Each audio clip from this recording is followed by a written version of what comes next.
Hey YouTube, what's going on? Brother John here, and welcome. I hope everybody's doing well. I wanted to talk about grieving, and my title of my video might be a little provocative, but after you hear me out, and perhaps you'll understand and agree.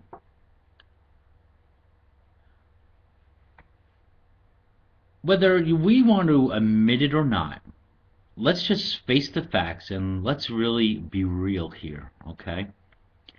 In the end, it really comes down to us, right?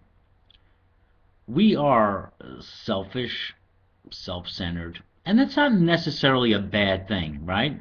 I mean, we do have to take care of our own needs first, um, mind, body, and spirit, right?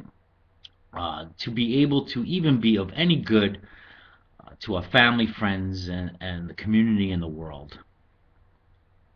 And we all seek people, places, and things, right, to bring satisfaction into our lives.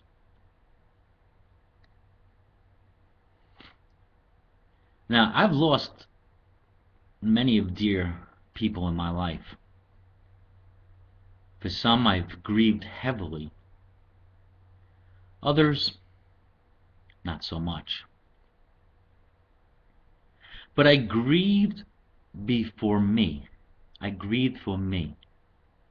Because this person is not in my life anymore. The joy, happiness, uh, the fulfillment and just the enhancement of life they've given to me, I will miss. I will miss.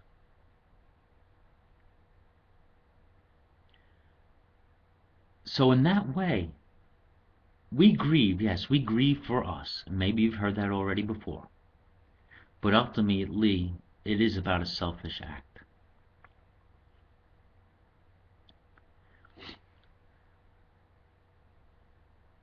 I think when the grieving becomes almost a an obsession for some,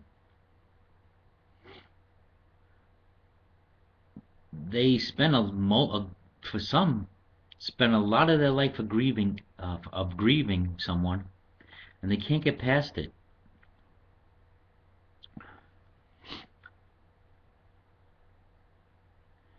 And the strange thing is, though, when it comes to, say, the religious community, those who especially are Christians and believe that their Christian family or friends have now moved to a better place. They're in heaven, right?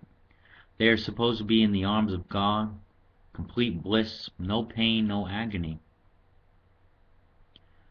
If you truly believe that, you should be able to pass that grieving.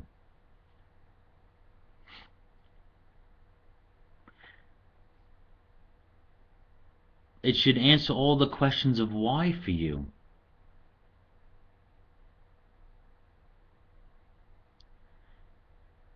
And if your grieving is not selfish,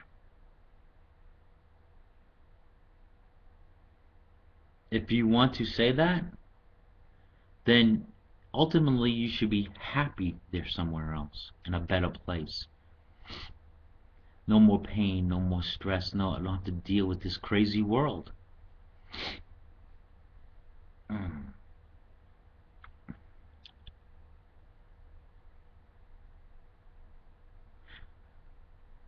If you continue grieving, then it proves my point. It's selfish. It's a selfishness.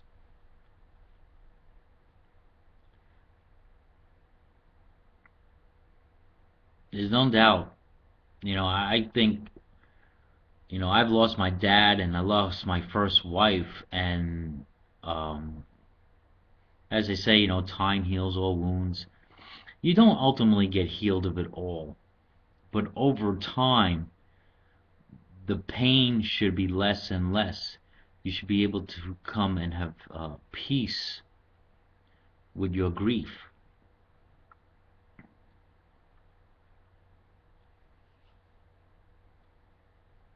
I come from a belief now, being a former Christian, but I come of the belief now that, um, and I can't prove this with absolute proof to you atheists out there, but if energy is neither created nor destroyed, and our body is energy, I mean, there's a life force in us, okay?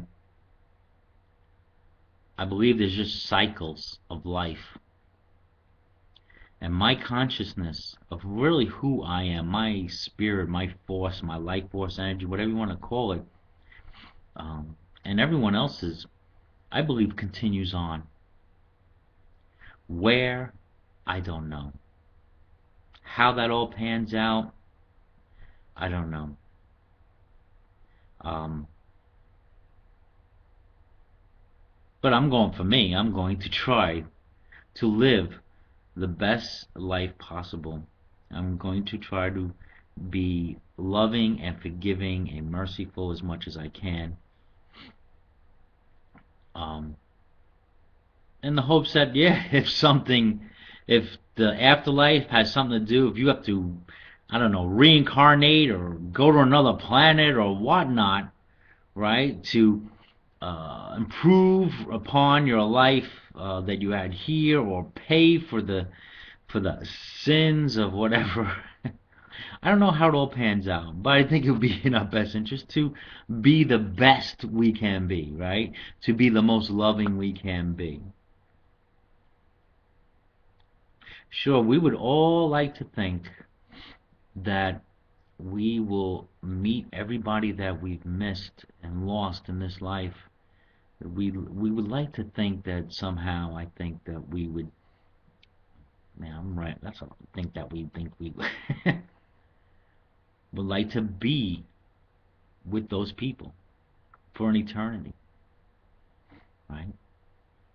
Because that's our heart.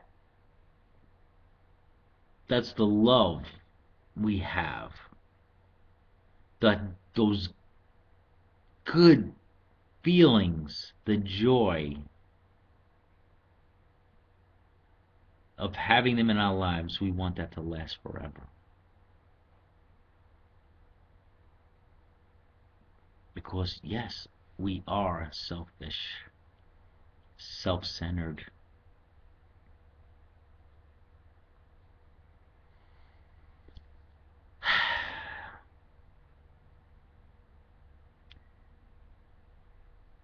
But in the end, I think all is one, one is all.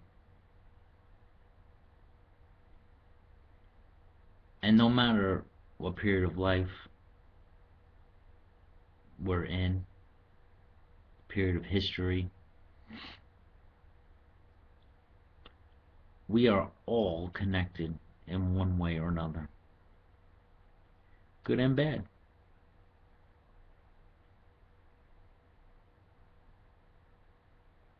Enough said.